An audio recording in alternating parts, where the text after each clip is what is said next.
Donc, je salue tous ceux qui viennent de nous rejoindre maintenant. Je suis Gaëlle Assoun, professeure enseignante certifiée de lettres modernes et accessoirement, on va dire, en 2021, j'ai été finaliste du prix mondial de l'enseignant organisé par la Fondation Varquet. Donc, je vais parler aujourd'hui, c'est un sujet très nouveau. D'ordinaire, je parle de comment implanter l'empathie, grâce notamment aux sciences cognitives. Et aujourd'hui, je vais parler de l'esprit critique, mais si je le fais, c'est qu'il y a quand même un lien. Et je vais vous parler et faire donc ce lien de l'esprit critique avec les sciences cognitives. Alors, à travers ma matière, le français, comment le transposer dans les autres disciplines ou dans les autres activités qu'on pourrait organiser ou créer au sein d'un établissement. Et donc, le lien que le développement avec l'esprit critique peut avoir avec l'empathie, les émotions et le développement des compétences psychosociales que maintenant tout le monde commence un petit peu à connaître, notamment si vous suivez les actualités de Canopé et des ateliers Canopé de la métropole au Dom-Tom. Donc, n'hésitez pas à poser des questions pendant que je fais la présentation. Je vous relancerai sur plusieurs temps de pause pour avoir vos avis. N'hésitez pas, comme je l'ai dit tout à l'heure, à allumer vos vidéos parce que moi, j'ai choisi une heure, là, 9h30. C'est pas la tranche horaire de tout le monde. Il y a la Guadeloupe, par exemple, qui pour l'instant n'est pas levée. Et donc, de la Réunion à la métropole, vos questions seront les bienvenues. Donc, je vais lancer mon PowerPoint. À partir de là, je vais plus vraiment avoir de vue sur le chat et la visio si jamais vous voulez intervenir avec vos caméras ouvertes. Alors, je vais d'abord faire un partage.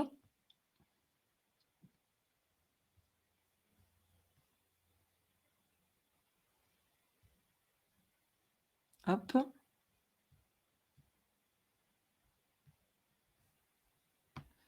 Voilà. Normalement, vous êtes censé voir mon écran. N'hésitez pas à me dire si c'est bon dans le chat. C'est tout bon hein, pour moi, en tout cas. Super, merci. Donc, comme je vous le disais, on va parler d'esprit critique parce que c'est le thème de la journée pédagogique organisée ici par Canopé Guadeloupe. Et donc, j'ai été invitée et je les remercie. Ça fait la deuxième fois qu'ils m'invitent à participer à leurs ateliers. Et j'ai été invitée donc à parler de l'esprit critique. Alors, en général, on vous apprend ou les ateliers que vous avez pu suivre vont vous guider vers des activités pour entraîner vos élèves à utiliser l'esprit critique par des exercices, etc. Et moi, en fait, j'ai eu envie de vous présenter l'enquête du sens que j'ai développée dans ma classe pendant 4 ans et qui apprend à résister.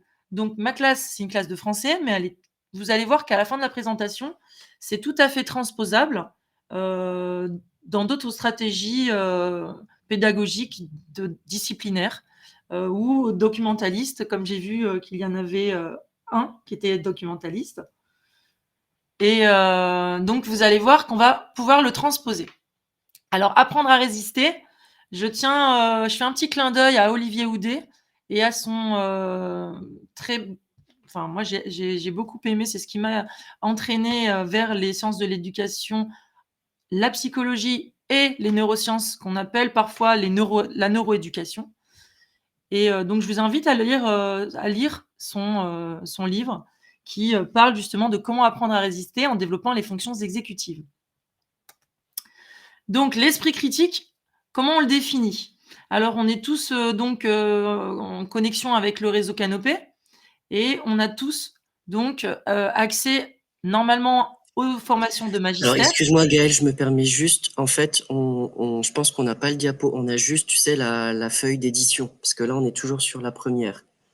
Ah bah, c'est super, tu as bien fait de Tu vois? m'interrompre parce que Ouais, normalement, ça avait marché.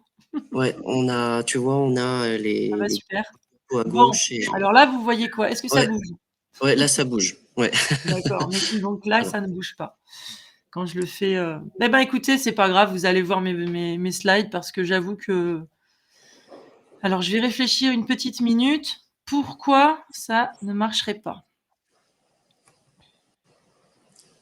Pourquoi ça ne marcherait pas? Qu'est-ce qu'il faudrait faire?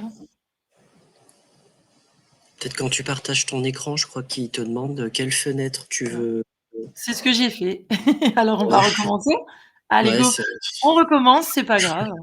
C'est les aléas, mais bon, on était bien lancés. les aléas du Alors, numérique. ou sinon, on va faire tout l'écran. Je crois que ça avait marché. Ah oui. Je crois que c'est ça le problème. Hop, allons-y. Ça n'avait. Tac. Et normalement. Attendez. Et là, normalement, vous voyez mon écran. Là, on voit l'écran, ouais. OK. Et là, Si vous tu voyez mets la première slide. ouais, là, c'est bon. Ouais, Donc ouais, là, voilà, c'est c'est ça. bien en Bon, plein ben, on a écran. trouvé la solution. Nickel. Beau documentalisme, dit Frédéric. Merci, comme ça m'anime un peu le petit problème technique.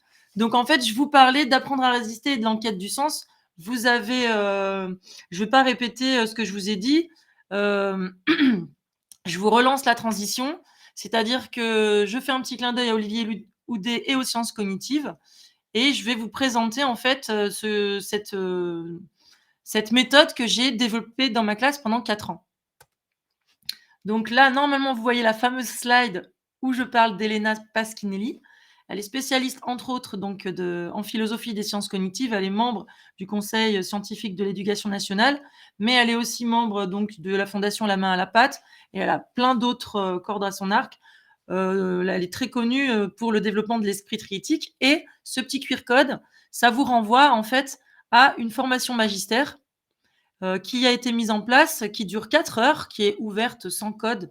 Vous pouvez intégrer n'importe quand, dans laquelle vous allez, pendant 4 heures, être formé à ce qu'est l'esprit critique, d'un point de vue, on va dire, dans la lignée en fait du Conseil scientifique de l'éducation nationale.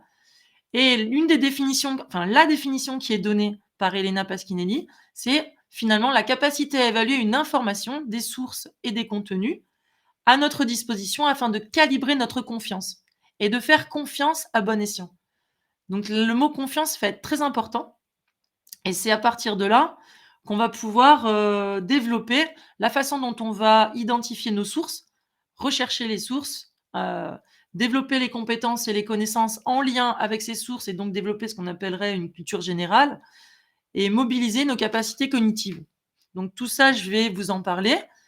La communauté d'experts, vous voyez qu'elle est très importante dans la méthode scientifique, et c'est cette méthode scientifique que je vais transposer en français, et donc après transposable également normalement dans d'autres disciplines, puisqu'on utilise en général la langue française, et dans les disciplines, on va dire, linguistiques, on pourrait tout à fait la développer dans la langue étudiée.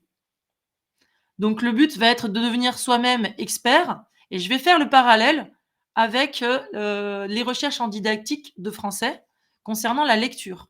Donc en fait, pour vous expliquer la méthode de l'enquête du sens, je vais faire un petit crochet par la didactique du français pour revenir sur ça. Alors je ne vais pas rentrer dans les détails parce qu'on n'est pas tous des spécialistes, on n'est pas ici dans un sujet où on est tous des spécialistes de lettres modernes, de lettres classiques, hein. Vous n'avez pas la même filière que moi. Donc vous comprenez bien que c'est juste pour vous donner un ancrage de recherche didactique, puisque souvent, à force de parler des sciences cognitives, on en oublie qu'à l'intérieur de la neuroéducation, en fait, il y a des sciences de l'éducation. Donc ce ne sont pas que des références à des études en neurosciences, et notamment plutôt en sciences cognitives, puisque c'est beaucoup plus large comme palette. Ça va des neurosciences affectives et sociales jusqu'aux neurosciences cognitives. Enfin, il y a différents domaines. Et les sciences de l'éducation sont reliées à la neuroéducation, au même titre que la psychologie. Donc toutes les sous-disciplines en lien avec la psychologie. N'hésitez pas à m'arrêter si jamais vous avez besoin de détails. Donc là, je vais parler du sujet lecteur. Il y en a qui savent de quoi je parle, il y en a peut-être moins, mais en tout cas, vous comprenez l'intitulé.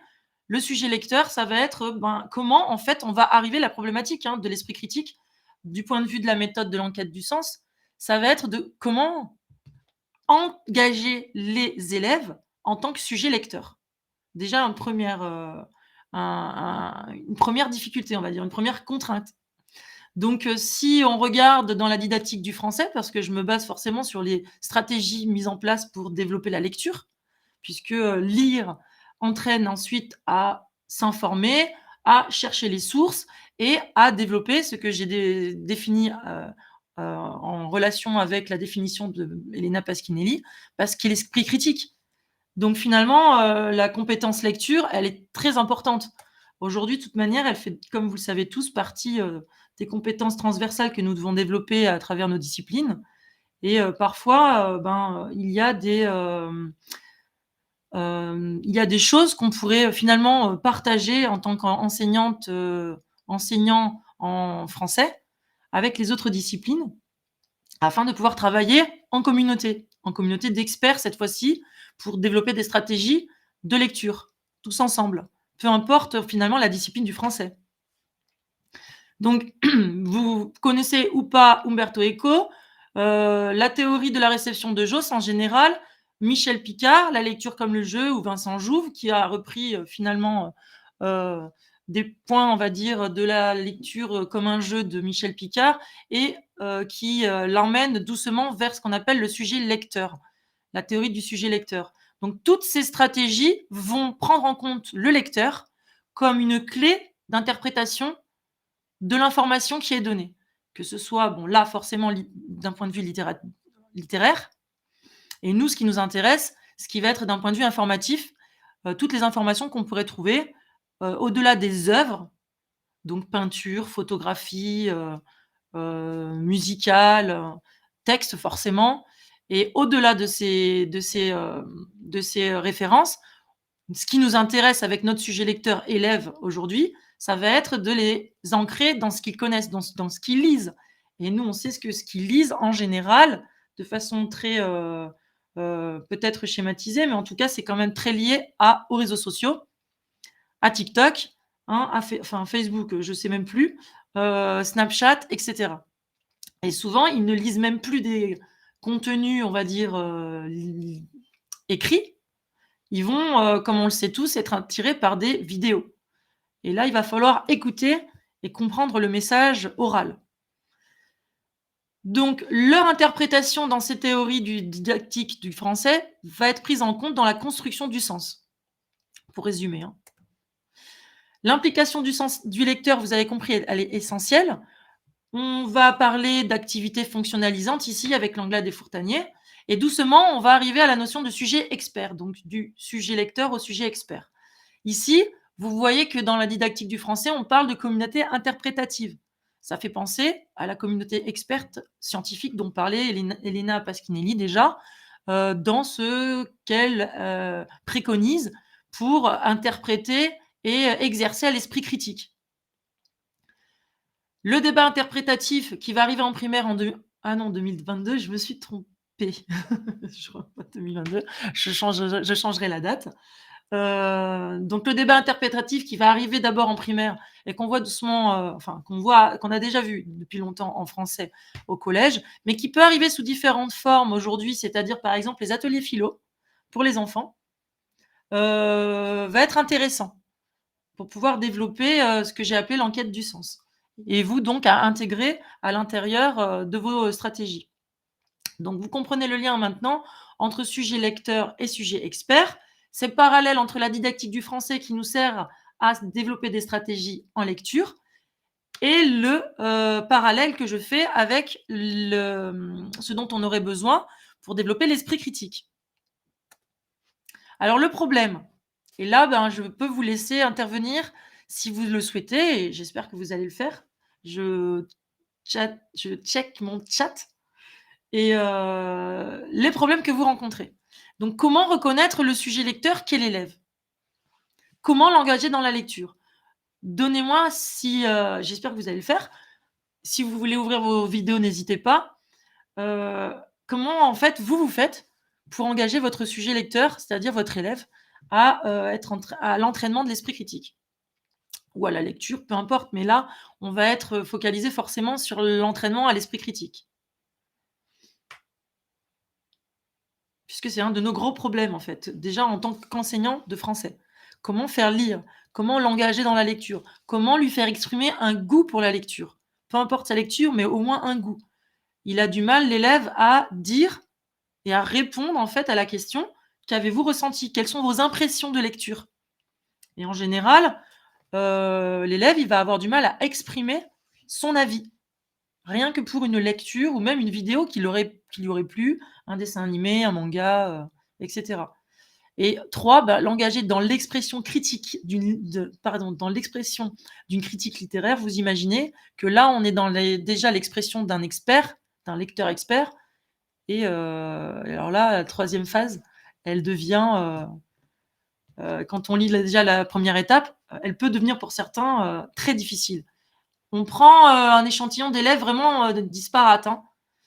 Forcément que le bon élève, il va être engagé dans la lecture enfin le bon élève, ce qu'on appelle le bon élève, en tout cas celui qui est engagé dans la lecture, ça va être plus facile. Moi, je pars du principe un peu plus large, donc moi j'enseigne en REP+, mais c'est pas forcément une problématique qu'on rencontre qu'en REP+, c'est une problématique qui est rencontrée partout dans nos établissements.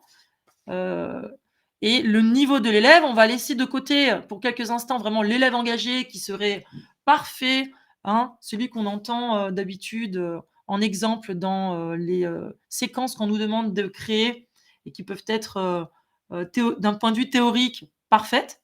Vous allez monter une super séance, une super séquence, et là vous allez la mettre en classe et ça va pas marcher parce que les élèves vont pas être engagés dans la lecture et surtout ils vont pas réussir à exprimer un avis. Donc je vous relance encore une fois la question. Que faites-vous dans ces cas-là pour engager l'élève dans la lecture, dans l'esprit critique, dans ces réflexions en fait, d'aller chercher des informations, des sources, pour savoir où se trouve en fait l'information que vous lui demandez? N'hésitez pas à partager ce que vous faites en classe ou dans vos pratiques.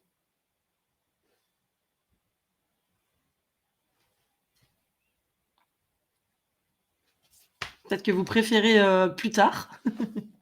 Il y a personne qui veut se lancer? Ah oui, David, bonjour, de Bayonne.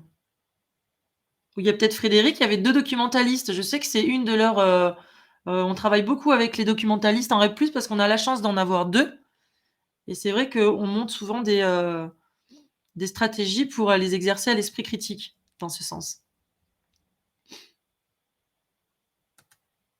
Donc je vais continuer. Si vous avez envie de répondre, n'hésitez pas.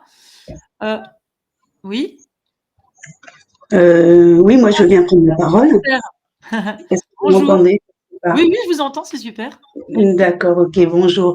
Non, j'ai juste dit que j'anime un club manga au CDI, donc en tant que professeur documentaliste. Et dans le cadre de ce club manga, je demande aux élèves d'exprimer effectivement leur avis, qu'ils soient argumentés. On anime des débats en fait. D'ailleurs, c'est pas moi qui les anime les débats, je confie souvent ça à un autre élève. Et c'est l'occasion parce qu'en fait les mangas que nous lisons bien souvent, ils abordent des sujets de société et c'est vraiment l'occasion d'aller plus loin dans la discussion. En fait, on a d'abord nos deux débatteurs et puis finalement ça arrive assez souvent à ce qu'on arrive à une discussion de tout le groupe. Et ça nécessite, moi je trouve, de devoir un petit peu réfléchir à des arguments, si possible sortir de ce que j'appelle la discussion de comptoir. Et voilà, c'est assez informel, mais on a de temps en temps d'excellents moments de vraie réflexion en fait. Je vous remercie de ce partage parce que justement, ça fait écho à ce dont je parle depuis le début avec, en filigrane, hein, une des solutions qui va être le débat et je vais vous en parler après avec les ateliers philosophiques pour les enfants. Ok, merci. Non, c'est moi qui vous remercie vraiment d'avoir partagé. Justement, alors on va continuer avec les solutions et vous avez fait la transition avec votre atelier débat concernant les mangas, hein. On a tous, je pense que d'expérience, on a compris qu'en général, ils sont très attirés par les mangas et par tout ce qui est illustré en tout cas, avec le moins de mots possible. Donc, dans le sens des premières... Donc, je vous ai fait là une première ouverture sur des solutions. En classe de français, en didactique, on va appeler ça donc le jeu de la coopération interprétative. Notre collègue vient d'intervenir et elle vient d'illustrer finalement ce jeu de la coopération interprétative pourrait tout à fait être dans le cadre de son atelier participatif avec un débat autour des mangas. Sylviane Haar va lancer le carnet de lecteurs qui est très en vogue pour les professeurs de français. Alors j'ai quand même mis la date depuis 2011, on est en 2023. C'est testé, c'est pas testé, ça dépend où. En tout cas, il y a un échantillon d'élèves qui ont été, on va dire, testés avec le carnet de lecteurs. Et on va leur demander donc leurs sensations, les associations d'idées, les souvenirs personnels, les évocations de films, etc. Mais là, vous voyez bien où je veux en venir. Toutes ces questions qui vont composer le sujet des lecteurs, parce qu'en général, on nous demande de créer une séance de lecture, dans laquelle l'élève doit finalement construire le cours. Et vous avez bien compris qu'en fait, notre problématique à tous, finalement, peu importe la discipline, ça va être de faire, de créer, de développer la motivation déjà intrinsèque de l'élève pour l'esprit critique, donc ici déjà au moins donner son avis. Ça va être de faire, de développer en fait même pas de développer, de donner l'étincelle en fait à l'élève pour qu'il déclenche une conversation, un débat, une réflexion en fait. Donc finalement, vous avez beau créer le carnet de lecteurs de vos rêves, avec des séquences de rêves, comme je le disais tout à l'heure, si en face de vous, vous avez des élèves qui ne vont pas être attirés, déclenchés, on va dire, dans l'activité de réflexion, là, on a bien compris que le déclencheur, c'était le manga. Nous, en général, on change les supports et il nous arrive de faire des supports de plus en plus de supports qui n'ont plus rien à voir avec les œuvres programmes. Ça va être beaucoup d'œuvres de littérature de jeunesse, des références dans les médias, etc. Donc, les nouveaux problèmes qui vont se poser, c'est ceux qui ont été déjà levés par Anne Vuibert. Je note à chaque fois des références parce que j'essaye d'être, de me rattacher à ce que j'exprime, c'est-à-dire que tout mon exposé là va se baser sur une méthode scientifique en lien avec le développement de l'esprit critique. Vous avez vu, lancé par, promu par le Conseil scientifique de l'éducation nationale. Et donc, à chaque fois, même si pour l'instant, les recherches d'évaluation, on va dire, en tant qu'enseignants-chercheurs dans nos domaines, ne nous font pas participer activement à des travaux collaboratifs, on peut tout à fait, en tant qu'enseignant, moi, vous, développer nos stratégies et faire donc nos exemples là, avec des évaluations que nous allons poser nous-mêmes, des pré-tests, des post-tests. On peut très bien organiser finalement des évaluations au sein de nos propres séquences pour tester finalement ce qu'on va faire, nos actions pédagogiques, et voir à la fin nos indicateurs quantitatifs ou qualitatifs, et pouvoir donner des chiffres ou des indicateurs, comme je disais, qualitatifs, dans lesquels on va voir se développer la réflexion de l'élève, l'intérêt, la lecture, en fait les compétences liées à nos disciplines. Donc ici, on a relevé que peu importe donc si les constats ont été relevés par Anne Vuibert, qu'elle a exposé lors de sa conférence en 2011, en lien finalement avec ce carnet de lecteurs et d'autres stratégies dont je vous ai un petit peu parlé, l'élève ne trouve pas d'intérêt à tenir un cahier, il ne sait pas quoi écrire dedans. En général, les élèves n'écrivent plus en dehors du temps classe. Un bloc participatif pourrait être la solution, c'est-à-dire numérique. Le problème, ça va être les compétences numériques des élèves. Là, je pense que j'apprends rien. Les acquisitions ou pas de matériel informatique. Alors, notamment chez nous en REP+, c'est fréquent. Ils n'ont pas le Wi-Fi tout le temps. Ils ont que le téléphone pour travailler, pas d'ordinateur et pas de tablette.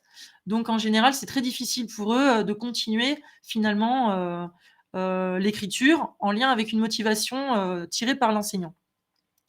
La lecture experte, finalement, elle nécessite des arrêts constants avec des prises de notes dans ce cahier. Le problème, c'est que l'enfant, déjà, pour avoir une lecture suivie, c'est difficile. Et il y a ce fameux prérequis, en fait, de construction de l'imaginaire. Alors ça, c'est intéressant du point de vue lecture, documentaliste, français, et même dans d'autres disciplines, j'imagine, parce que la construction de l'imaginaire, elle va emmener l'enfant à développer la théorie de l'esprit, nécessaire au concept de playing et de gaming, dont j'ai parlé, mais alors très succinctement, au tout début, quand, je vous ai parlé, de théorie didactique pour engager l'élève dans la lecture. Et donc, il y a des travaux de Winnicott, qui est un psychologue, qui ont été repris. Et ce concept de playing, ça va être on va dire l'effet jeu de rôle, se mettre à la place, le processus d'identification du personnage. Donc forcément, ici, c'est les fonctions cognitives en lien avec la théorie de l'esprit qui vont être sollicitées, avec notamment l'empathie, la façon dont on va exprimer ses émotions et ses ressentis. Et si c'est pas développé, l'élève, il va pas réussir convenablement, ou en tout cas de façon satisfaisante pour lui-même, il va perdre confiance en lui, et pour ce qui lui est demandé en classe, à exprimer ce qu'il pense. Et enfin, le prérequis de la construction d'un discours argumentaire. Notre collègue tout à l'heure l'a rappelé également. En général, pour donner son avis, on va entraîner l'enfant dans l'expression d'un discours argumentatif. Donc l'enquête du sens que j'ai commencé à développer à partir de 2019, ça a été un petit peu le début de comment apprendre à résister en s'amusant. Donc comme ça a l'air très basique, et on dirait en fait que je pose des questions de type lecture analytique, mais en fait non. C'est une base en fait, c'est un canevas qui va être comme des règles en fait de jeu qui vont être posées dès le début avec les élèves. Alors c'est la fameuse situation d'énonciation, hein. Qui parle à qui, de quoi, qu'on va pouvoir utiliser dans toutes les situations possibles. Vous avez regardé un film, vous avez assisté à une scène dans la rue, vous avez vu l'information télévisée sur votre portable. Qui parle à qui et de quoi? C'est vraiment la situation d'énonciation qu'on va utiliser en règle générale pour avoir une situation de communication basique. Les impressions de lecture, bah, c'est ce que j'ai développé avant. C'est ce qu'il y a de plus difficile finalement à déclencher chez l'élève.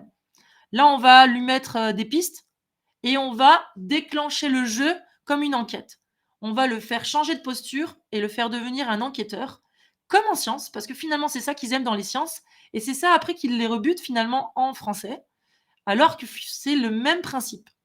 On va reprendre la démarche scientifique qui est déjà disponible dans les d'autres disciplines, et on va la poser en français. Donc l'épreuve chez nous, en français, et finalement toute situation communicationnelle, ça va être les mots. Ce sont les mots et ce qu'ils représentent. Donc les champs lexicaux, les figures de style. Alors les figures de style, les métaphores. Nous, on va travailler sur on va dire basiquement les comparaisons, si on veut faire du transposable dans d'autres disciplines. On va comparer, on va utiliser donc des images pour s'exprimer, on va écouter la musique des mots, on va regarder comment c'est monté, comment on a posé les arguments, etc., etc. Et toutes ces preuves qu'on va chercher dans le texte ou qu'on va chercher dans l'image, si on décrit une image, parce qu'il y a toute la partie donc analyse d'une image, tout ce qu'on retrouve dans d'autres disciplines, hein, comme les arts plastiques, en histoire, géographie, même en SVT, etc. Donc on doit analyser des schémas, des croquis. Toutes ces stratégies-là de lecture différentes, on va les reprendre, on va les utiliser comme preuves et on va monter des hypothèses. On va entraîner l'élève à donner son avis en émettant des hypothèses et en travaillant le statut de l'erreur, en lui disant qu'on peut se tromper, mais qu'il va falloir argumenter notre idée. Et que peu importe l'erreur, puisque nous faisons des hypothèses, et nous ne pouvons pas, là, en tout cas dans ma matière, aller voir, aller appeler, et ça ils aiment bien, souvent ils rigolent, on ne peut pas aller convoquer les morts pour leur demander si ce qu'ils ont écrit ou ce qu'ils ont fait, ça existe, c'est ce qu'ils ont voulu faire, ça a été leur stratégie. Bien entendu, je vais les raccrocher à ma discipline et en tant qu'esprit critique, les emmener à voir qu'il y a des sources qui vont nous donner des indices pour voir que l'auteur a voulu dire ça quand même, hein, que l'hypothèse, c'est pas une construction d'une idée, on va dire, fictive et qu'on aurait inventée et qui n'a rien à voir avec ce que l'auteur a voulu faire. Donc tout ce jeu de pistes finalement va s'apparenter à une enquête où on va chercher le sens. Alors jusqu'en 2023, ça fait 4 ans que je l'expérimente, ça a pris plusieurs formes, on pourra en parler, mais là comme ce matin j'avais 1 heure et qu'il fallait que je rentre dans plusieurs détails, on va dire didactiques et de théorie en lien avec la neuroéducation. J'ai plutôt préféré vous parler de ce que vous pouvez transposer et pas propre à ma matière. Mais ensuite, je peux vous donner des exemples. Donc là, ce que vous pouvez transposer et que j'ai vu qu'il y avait des effets sur le développement de la réflexion et l'esprit critique de mes élèves, ça a été d'ancrer la théorie à la pratique et de rentrer souvent dans des méta-analyses de la vie quotidienne. Un petit peu comme Michael Launay en maths, par exemple, je ne sais pas si vous connaissez, et comment il va expliquer avec ses petites vidéos, ses livres et ses expériences, comment les mathématiques dans la vie de tous les jours sont partout. Ben, le français, c'est pareil. J'ai finalement fait la même chose. Et dans la vie de tous les jours, ils viennent tous les jours avec des événements. Je leur demande dans des situations d'énonciation de leur vie de tous les jours. Je leur demande de regarder autour d'eux pour me ramener des éléments de poésie, par exemple. Qu'est-ce qu'ils ont vu qu'est-ce qu'ils ont vécu comme situation poétique dans la journée? Et on va analyser, on va partir de là. Et on va faire des liens avec les œuvres programmes, forcément, et la séquence que j'aurai montée. Comprendre comment fonctionne son cerveau, ça c'est essentiel. C'est-à-dire que je suis diplômée en neuroéducation à Paris Descartes, enfin aujourd'hui c'est l'université de Paris. Donc le laboratoire Lapsidé a monté un diplôme universitaire très intéressant qui vous permet de comprendre en 1 an comment les sciences cognitives à l'intérieur des sciences de l'éducation peut nous servir à développer les fonctions exécutives. Donc je vais revenir dans la slide suivante sur ce que sont les fonctions exécutives. En général, ça a un rapport avec la mémoire, l'attention et le contrôle inhibiteur, ce qui va donc nous permettre de résister. Je reviens dessus dans la slide d'après. Tout à l'heure, je vous ai déjà parlé de l'empathie et des émotions en lien avec la théorie de l'esprit et l'importance dans le cerveau, en fait, de développer le cortex préfrontal, ce lieu dans lequel nous allons développer les fonctions exécutives, l'empathie en lien avec les émotions. Si c'est pas développé, en fait, vous pouvez mettre toutes les stratégies que vous pouvez, que vous voulez, que vous avez imaginées en place. Votre élève, il va avoir du mal à donner son avis. Ensuite, donc, le lien avec le développement des compétences psychosociales, bah, vous le voyez clairement puisque vous connaissez sûrement comme moi les compétences cognitives qui sont en lien avec l'esprit critique. Et il va falloir changer de posture. Nous, on va s'effacer. Ça, on nous le dit de plus en plus, mais comment faire? L'enquêteur, c'est devient l'élève et c'est lui qui va chercher des preuves et transposer cette méthode scientifique dont je vous parlais à son cours. Enfin, on va lui développer une sensibilité poétique et alors j'ai appelé ça la méthode DI, en latin, qui fait forcément référence à Dieu, puisqu'il devient un petit peu, omniprésent, omnipotent, et l'élève, en fait, c'est lui qui va construire le sens et je le mets dans cette position. Alors le D, en fait, c'est la description, le E, c'est l'explication et le I, c'est l'interprétation. Ce sont les 3 phases, les 3 étapes nécessaires à l'élaboration d'une hypothèse de sens. L'élève doit me décrire ce qu'il a trouvé, la figure de style ou les preuves en fait qu'il a dénichées. Il doit me les expliquer. Comment cette métaphore a été construite, sur quels mots elle est construite, en quel lien et référence avec le texte elle est faite, d'un champ lexical, d'une répétition anaphorique, et interpréter, ben, ça va être ici l'expression de son hypothèse de lecture. Et ça, vous pouvez le transposer dans toutes les disciplines, dans toutes vos matières, avec tout ce que vous voulez en fait engager chez l'élève. Alors, les fonctions exécutives, elles vont permettre de construire des compétences et de développer la motivation intrinsèque. Qu'est-ce que c'est? Alors, la mémoire de travail, ça va être ce moment en fait clé où quand vous envoyez, j'ai envie de dire, une information à votre élève, il va avoir un temps où il va la mémoriser comme une mise en tampon, on va dire. Si on fait le parallèle avec l'informatique.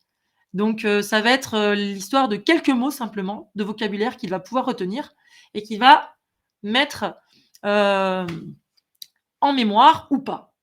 C'est à partir de la mémoire de travail qu'il va pouvoir jongler avec cette flexibilité attentionnelle, cognitive et mentale, avec les informations et pouvoir aller sur plusieurs tâches, une tâche, en fonction en fait de son contrôle inhibiteur.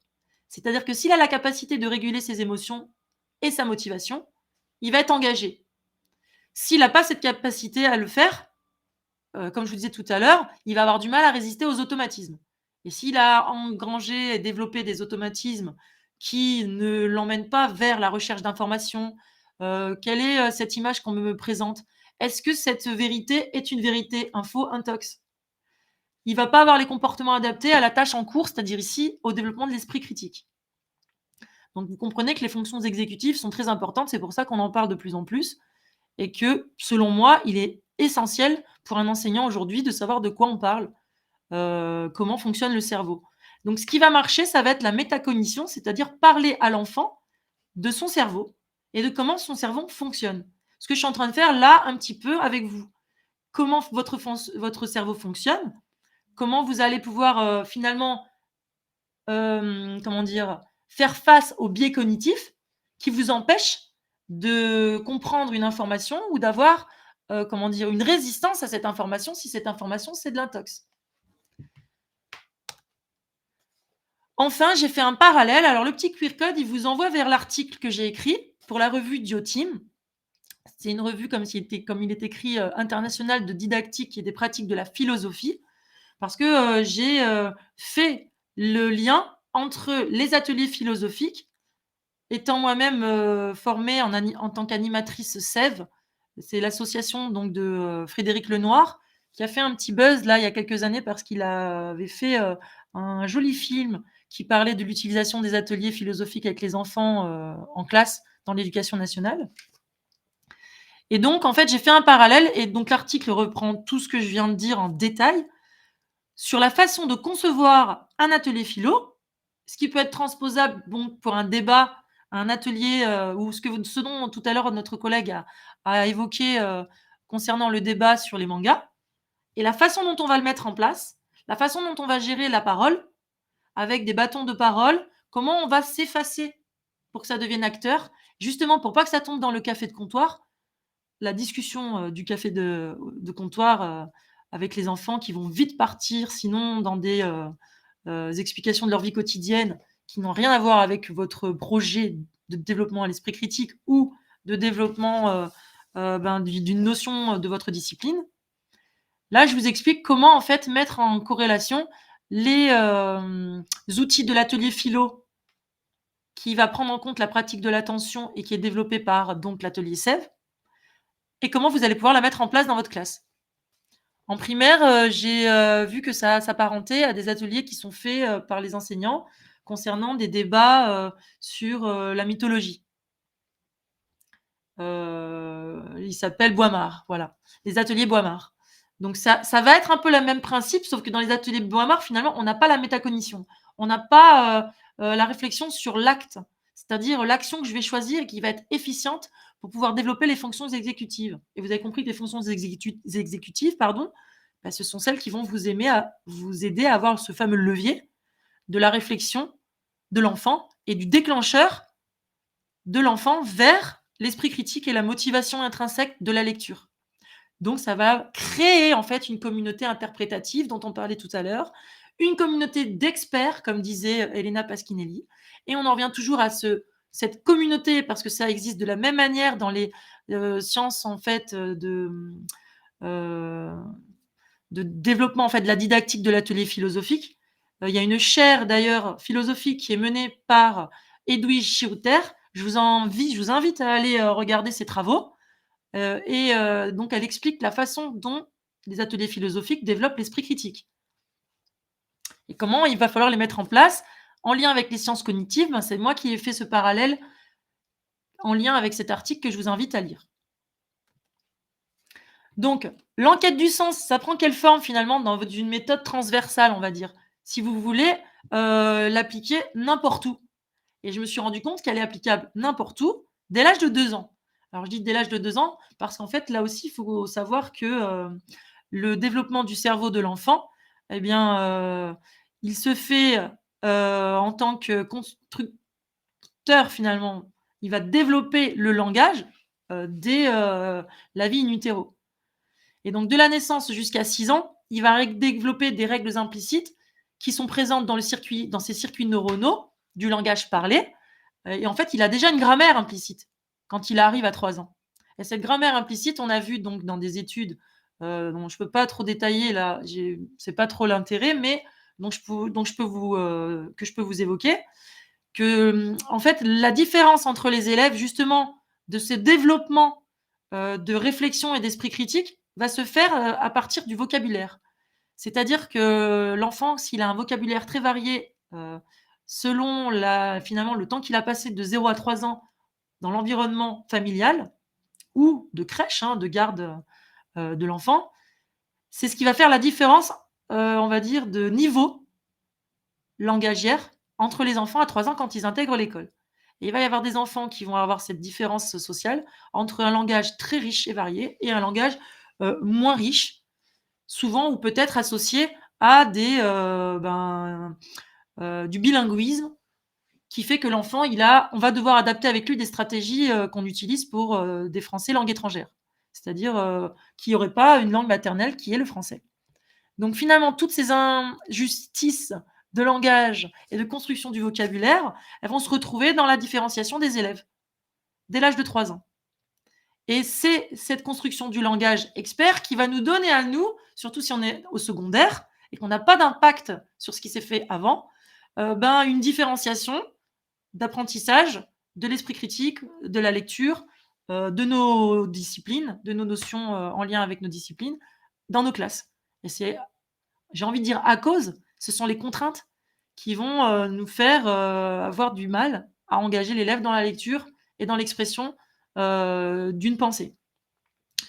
Donc, quand on sait ça, déjà, on va pouvoir adapter ses stratégies différemment en classe.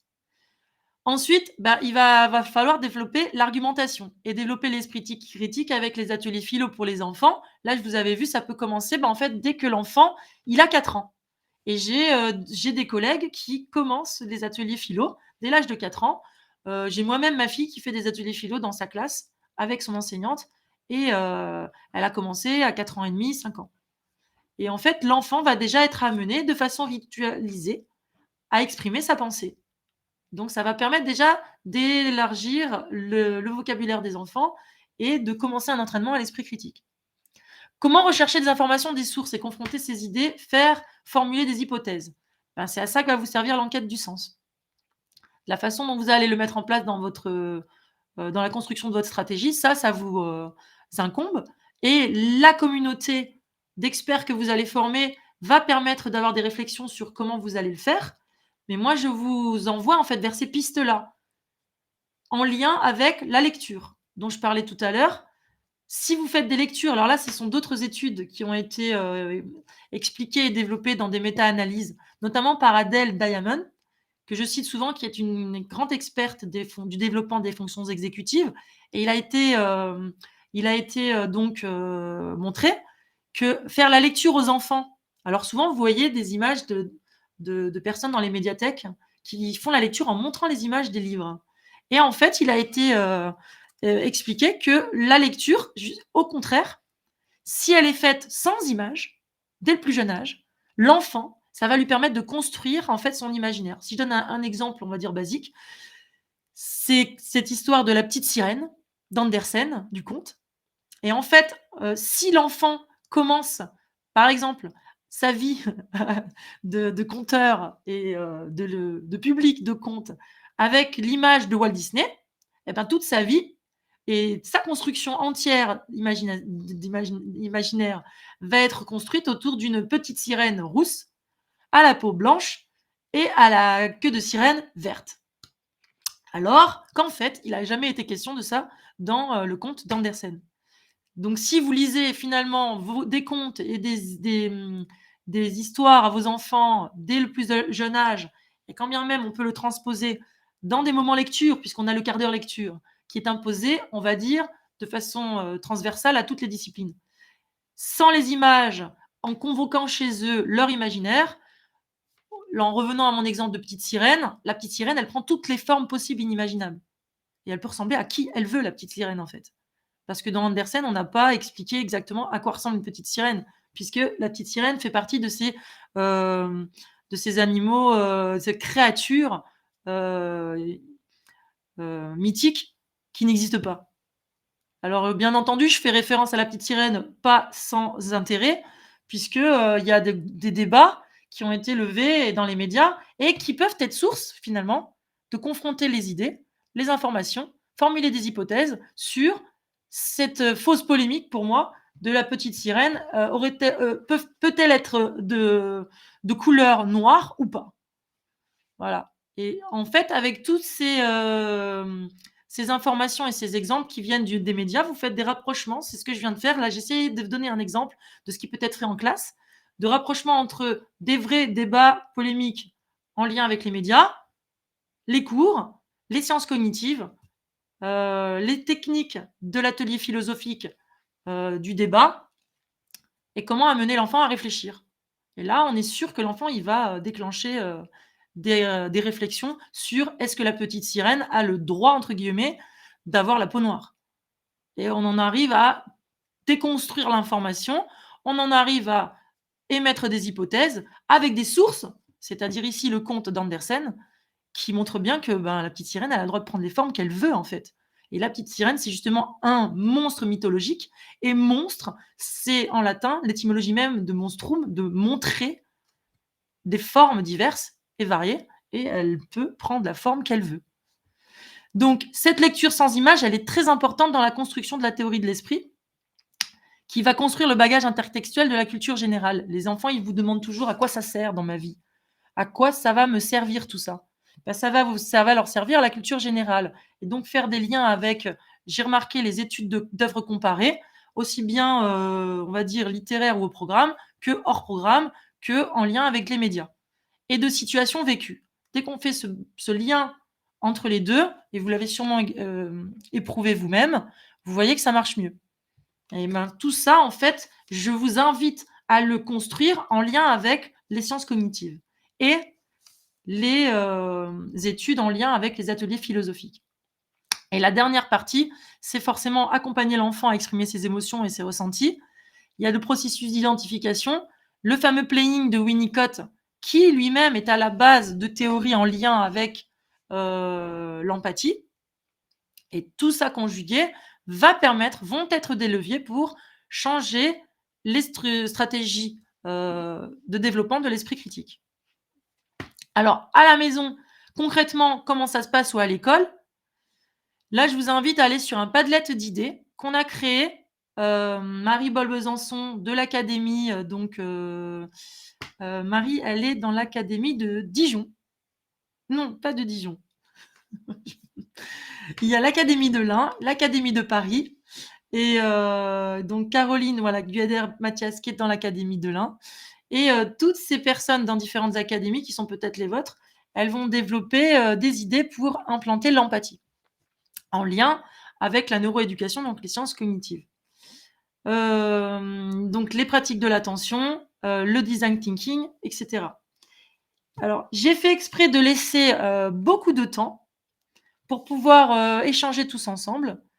Je vous invite maintenant, s'il vous plaît, à ouvrir vos vidéos, à me donner vos impressions et à pouvoir échanger justement sur des stratégies que vous pourriez mettre en place grâce à tous ces éléments dont je vous ai parlé, et si jamais vous avez besoin de détails sur la façon de les mettre en place. Donc, je vous invite vraiment si vous n'avez pas envie d'ouvrir vos vidéos, je le comprends, mais au moins à partager vos micros pour me dire comment, en fait, vous pourriez le mettre en place dans votre classe, et si vous avez besoin de détails sur finalement cette méthode d'enquête du sens que vous pourriez utiliser et qui aide au développement à l'esprit critique.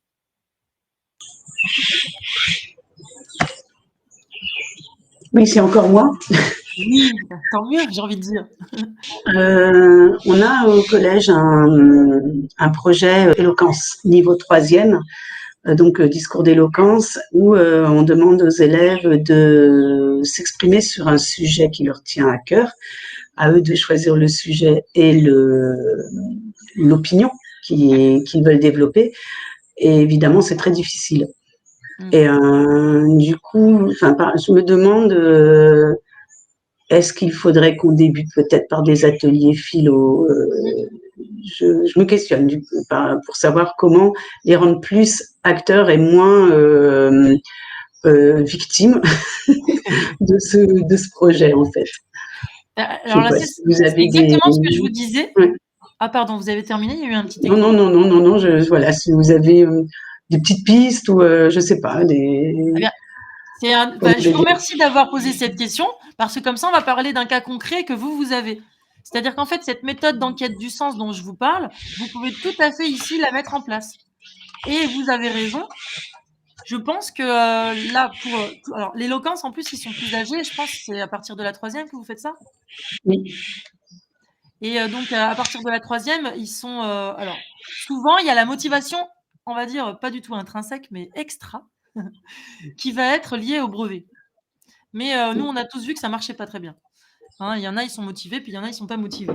Donc, intrinsèque, là, ça va être finalement peut-être de commencer par des thématiques, comme vous l'avez dit, en lien avec la philo, et à monter des ateliers philo, ou en lien, de toute manière, avec ce que vous, comment dire, avec vos thématiques d'éloquence. C'est-à-dire que vous avez peut-être un programme de thèmes. Non, surtout pas, en Oui. fait. C'est le but de ce projet, il y a plusieurs objectifs. C'est de prendre la parole en public, de pouvoir construire des arguments et de leur donner la possibilité, alors c'est ça qui les met en difficulté pour certains, d'avoir une opinion, en fait. Oui, oui, c'est ça. De réfléchir, hein, mais ce qui finalement dans leur vie, dans la société, à l'école, leur tient à cœur, ce qu'ils ont envie de défendre. Et alors c'est très difficile parce qu'on ne leur demande pas souvent, je pense, mais moi je trouve que mais c'est important de se poser ces questions-là et parfois de faire un peu d'introspection et on se met un petit peu en danger, mais voilà, du coup il n'y a aucune thématique. C'est ça qui est difficile. Mais en même temps, pour moi, c'est garant de discours qui soient personnels. Sinon, ils vont dire des choses qu'on attend d'eux et c'est moins intéressant. C'est ça. Mais alors là, en fait, vous avez peu de temps pour développer chez eux leur esprit critique. Et ici, les leviers, pour moi, hein, comme je vous l'ai expliqué depuis le début dans la méthode de l'enquête du sens, ça va être déjà tout ce qui est métacognition pour pouvoir débloquer un peu tous les biais cognitifs qu'ils ont à propos de leurs paroles. Mhm. C'est-à-dire qu'il va falloir déconstruire que la fameuse erreur dont on parle sans arrêt, mais il va falloir déconstruire le fait que quand ils parlent, on peut se moquer. Il va falloir les mettre à l'aise. Et donc, le premier mot qui a été utilisé par Elena Pasquinelli pour justement développer l'esprit critique, c'était la confiance. Et en fait, je pense qu'il va, même si vous aviez une thématique de confiance pour un atelier philo, par exemple, ça pourrait être ça, développer des ateliers de métacognition, c'est ce que j'appelle. Souvent, moi, je les intègre. C'est-à-dire qu'en fait, il y a tellement d'ateliers qui s'ajoutent que j'ai remarqué, et j'ai fait des recherches au niveau des études qui ont été publiées, que plus on intègre à l'intérieur de nos pratiques nos notions, c'est-à-dire si je veux faire de l'empathie, au lieu de faire des ateliers d'empathie, je vais l'intégrer dans ce que je dis. Donc vous, il faudrait l'intégrer dans votre moment en fait d'éloquence. Est-ce que l'éloquence est travaillée en lien avec le professeur de français et la documentaliste ou Oui, avec oui. autre chose? Est-ce qu'il y a des ateliers à part? Non, mais c'est en lien avec professeur de français et professeur documentaliste. Oui. Je demande à l'équipe de s'emparer des sujets, si possible, par exemple en EMC, ou peut-être ça peut être en anglais, enfin voilà, mais c'est pas évident parce que s'ils en parlent dans leur cours, c'est de façon complètement Oui. décrochée de tout, quoi. Donc, Alors vous avez la chance, si j'ai bien compris, d'être documentaliste, j'ai envie de dire, oui. et donc d'avoir une sorte de tiers-lieu à vous toute seule, ce qui est le CDI. Parce que souvent, les établissements, ils créent des tiers-lieux, alors que c'est très bien d'avoir des tiers-lieux parce qu'il va falloir un autre espace dédié, mais il y a aussi le CDI qui est un lien de tiers-lieu avec le développement d'ateliers et de différentes choses. Et je pense que c'est des idées que vous pourriez mettre en place. Développer des ateliers en lien avec l'éloquence qui mélangent la métacognition. Donc, comment le cerveau il fonctionne? Quand vous leur expliquez comment leur cerveau fonctionne, en fait, vous arrivez à l'idée que finalement, l'erreur, c'est normal. Et comme ça, ils se déculpabilisent. Ensuite, ils vont prendre confiance dans la parole. Alors, comment les faire engager dans la parole? Vous pouvez commencer par comme je le disais, et ici, il y a le Padlet, il va y avoir plein d'idées que vous allez pouvoir piocher également. Mais donc, que ce soit dans des ateliers métacognitifs pour expliquer ce que c'est que la métacognition, comment fonctionne le cerveau, les fonctions exécutives et tout ce que je vous ai dit. Et ensuite, pour pouvoir l'appliquer. Donc là, vous allez devoir faire le lien. Alors, si je donne un exemple, ça va être de les envoyer de les mettre dans la position d'enquêteur. Ça, ils adorent. Vous les changez de posture, vous les mettez dans la position d'enquêteur et de scientifique ou de grammairien. C'est-à-dire que là, particulièrement pour votre thème d'éloquence, il va falloir qu'ils trouvent des preuves dans leur argumentation pour pouvoir, vous voyez, aller vous donner une hypothèse de lecture. Et en fait, en passant par ce biais, quelque part, c'est un biais aussi, c'est, on va dire, un média, de changer de posture en tant qu'enquêteur, ils vont oublier le cours, ils vont oublier l'éloquence, ils vont oublier le poids, en fait, du cours de français, ils vont oublier qu'ils ont un but, c'est-à-dire de devoir faire soit un concours d'éloquence, soit participer à de l'éloquence. Et ils vont être engagés dans une tâche. Est-ce que je peux me permettre de prendre la parole rapidement Avec plaisir, avec plaisir. C'est exactement pour ça que j'ai dégagé du temps. Je suppose que vous l'avez testé, mais est-ce que vous avez testé avec votre groupe les débats mouvants? Parce que ça, c'est quelque chose qui marche super bien avec les élèves en général, et notamment, ça permet de décoincer pas mal l'argumentation. Oui, j'ai déjà fait ça. Ouais, je l'ai déjà pratiqué avec des troisièmes, mais dans le cadre de ce projet, mais lors d'une visite d'exposition, justement pour effectivement s'exprimer. On l'a utilisé, oui, mais pas dans le cadre. Voilà, après c'est un tout, mais pas quand j'étais avec mes collègues profs de lettres. Bon, ben, tiens, aujourd'hui on va faire des débats mouvants, mais pourquoi pas? Oui, justement, je sors d'une autre formation et je me suis dit, ouais, j'ai très envie de l'appliquer. C'était encore un peu différent, mais je pense qu'il faut que nous fassions plus de débats en classe. Mais je me heurte au manque de temps de mes collègues. J'ai une deuxième question, Michel. Est-ce que vous avez des cogniclasses dans ton établissement? Est-ce qu'on a, pardon? Des cogniclasses. Est-ce qu'il y a des collègues qui… Ah, d'accord. Parce que s'appuyer sur les collègues qui pratiquent la cogniclasse, ça permettrait peut-être aussi pas mal déjà de désinhiber ou d'aider ou de soutenir en tout cas le lancement de cet atelier. Non, on n'en a pas. C'était justement le deuxième levier dont j'allais parler, parce que tout ce qui sous-tend la méthode de l'enquête du sens dont je viens de vous présenter, c'est tout à fait les méthodes de sciences cognitives développées dans les cogniclasses. Et les cogniclasses, dont je fais partie, je suis formatrice en fait au sein de l'association au niveau 1 pour les formateurs. Et donc c'est une association de Jean-Luc Berthier qui a été créée pour développer des cogniclasses, c'est-à-dire comment utiliser les sciences cognitives, donc la neuroéducation dont je vous parle, à l'intérieur de nos disciplines, de nos classes. Donc ici, vous allez pouvoir le développer dans toutes les disciplines et ça va vous permettre de développer les fonctions exécutives. Dans la méthode de l'enquête du sens, et donc de l'esprit critique, développement de l'esprit critique, il y a un autre paramètre qui est en lien avec les sciences cognitives, mais qui n'est pas trop développé dans les cogniclasses, ça va être l'empathie et la théorie de l'esprit.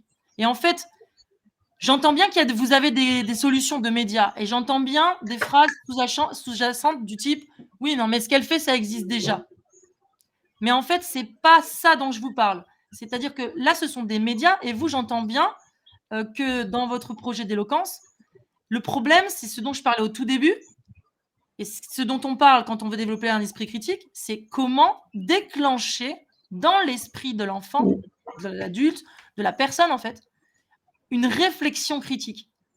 Et c'est ça le problème que j'entends et j'ai bien compris. Et je vous assure que les leviers vers lesquels je peux vous aider, alors soit vous avez raison, la collègue parle des cogniclasses, ça c'est un levier qui va vous permettre d'avoir des stratégies, leur site il est bien fourni, et en fait tout ce qui va être utilisé peut-être pour le français, les maths et autres, vous le développez de la même manière comme vous avez compris, puisque j'ai axé sur la didactique en lecture.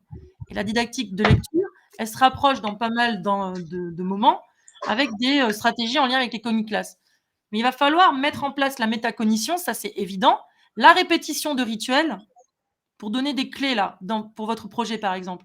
Ça va être la métacognition, des rituels, effectivement, soit de débats philosophiques, comme les ateliers philo des ateliers Sèvres, soit la méthode Boimard si vous voulez, mais dans la méthode des ateliers philo, je vous envoie vers l'article que j'ai écrit. À l'intérieur, je vous explique avec détail, hein, c'est une revue scientifique, donc il y a plusieurs pages, comment vous pouvez mettre en place la parole de l'enfant, la gestion des émotions et l'entraînement au contrôle inhibiteur. Parce qu'en fait, le contrôle inhibiteur va permettre de développer cette partie du cerveau qui est un petit peu, j'ai envie de dire vraiment très schématiquement, le siège, finalement, de l'esprit critique.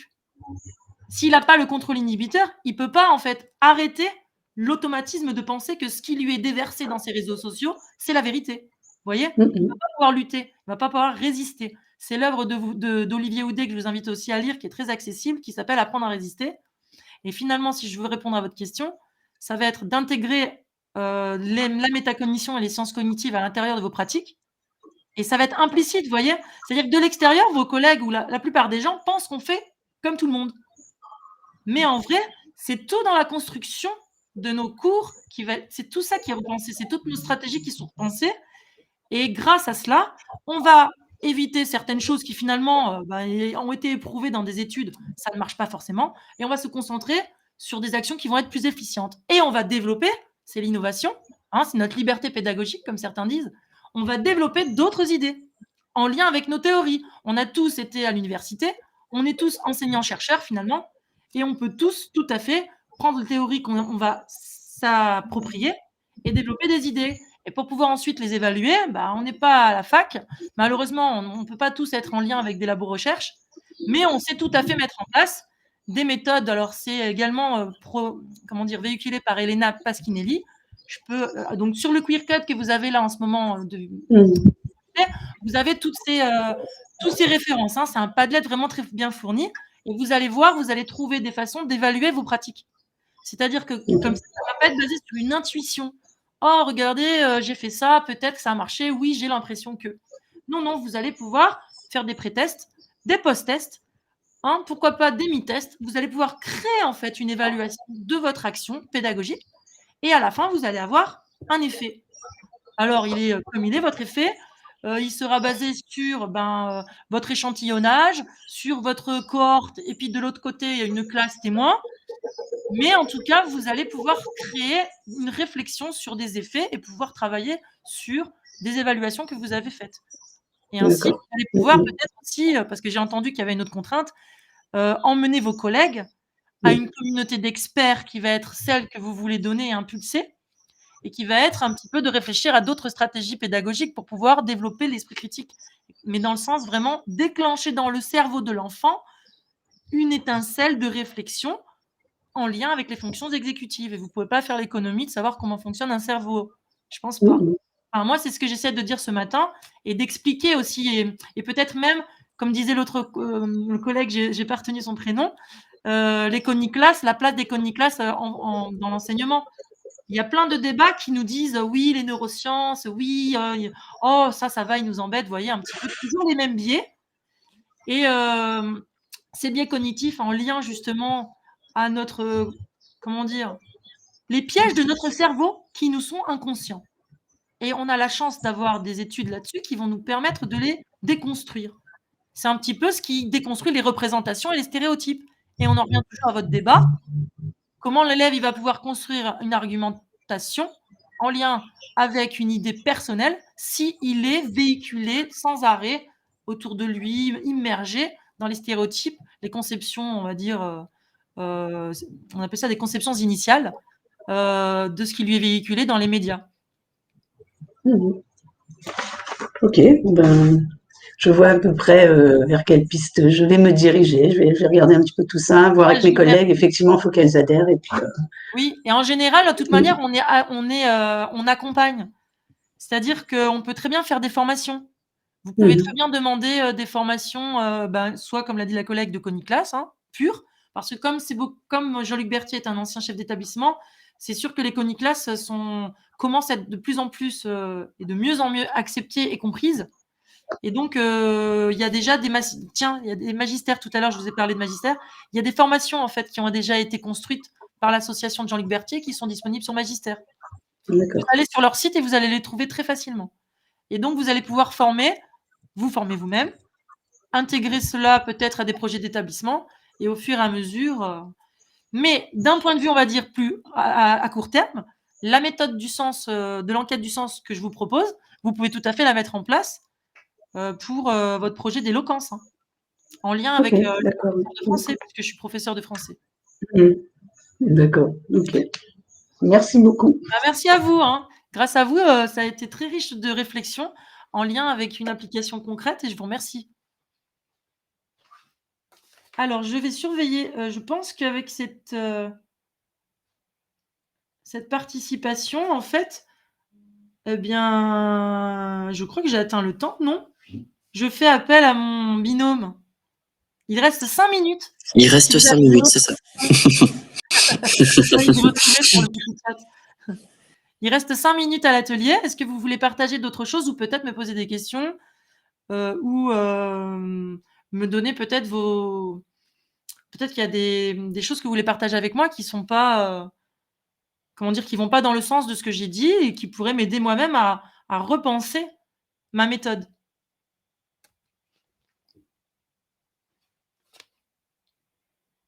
Sinon, vous pouvez participer au sondage que je viens de lancer et me le dire par écrit si vous n'avez pas trop le temps. Là, il reste 5 minutes. C'est vrai que d'engranger une autre conversation, on va être frustré de devoir la couper. Donc, si vous voulez, je vous invite plutôt à aller sur le QR code que je vous ai partagé, participer au sondage. Si vous avez aimé ou pas la présentation, me partager vos idées par écrit.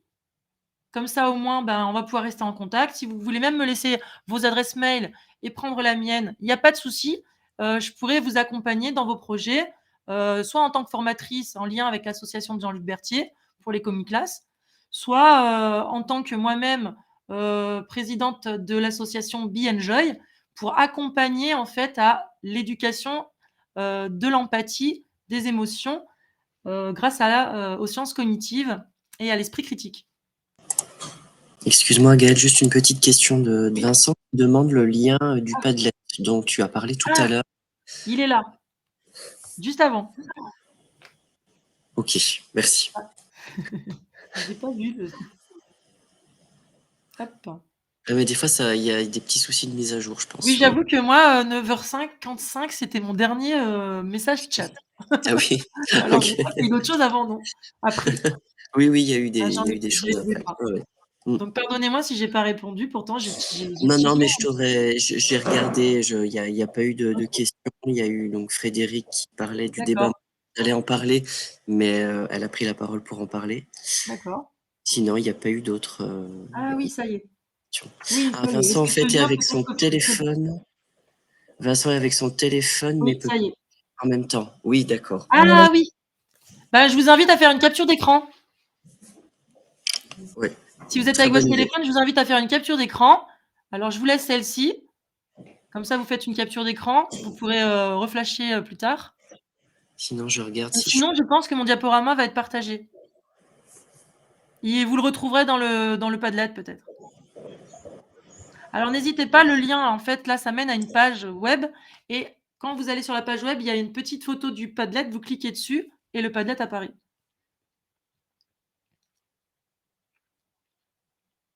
Et là, je vous invite à faire une autre capture d'écran si vous avez envie, ou à répondre maintenant ou plus tard. Je le laisse ouvert, le sondage, même si ça s'arrête, pour pouvoir partager vos idées, ce que vous n'auriez pas eu le temps de partager, et même aux personnes qui vont écouter finalement le replay, parce que nos collègues de la Guadeloupe peut-être sont en train de se réveiller.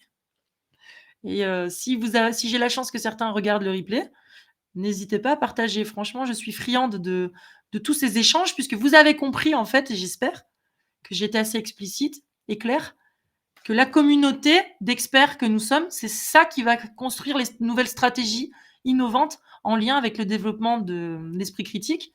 Et moi, je vous offre une piste qui est la méthode de l'enquête du sens, parce que je l'ai éprouvée pendant 4 ans et que avec mes petites évaluations, même si elles ne sont pas en lien avec un labo recherche pour l'instant, qui ont des effets sur les élèves et qui reviennent en classe avec l'envie d'apprendre, etc. Vous allez retrouver ça. En général, je publie de temps en temps ce que font mes élèves, leurs retours. Voilà. Donc, je vous remercie beaucoup. Je pense qu'on a terminé. Ça va bientôt s'arrêter et si certains veulent aller voir d'autres ateliers, je les invite cet après-midi à écouter l'atelier de mon très cher ami Philippe Longchamp, qui est alors lui aussi un finaliste du Global Teacher Prize, mais qui est aussi le meilleur enseignant de Suède. Il a reçu le prix en Suède, parce qu'en Suède, il y a des prix pour les enseignants au niveau national. Donc, il est meilleur enseignant de Suède et il va vous emmener vers un univers, cette fois-ci, de développement de l'esprit critique en lien avec des images, des exercices. Et il a écrit un livre en lien avec des scientifiques qui vont vous donner des pistes cette fois-ci pour développer l'esprit critique dans d'autres domaines que la lecture pure de didactique, comme moi je l'ai fait ce matin. Voilà, je vous remercie à tous. Je remercie Binôme. Merci à toi aussi, puis merci je remercie Canopée Guadeloupe surtout.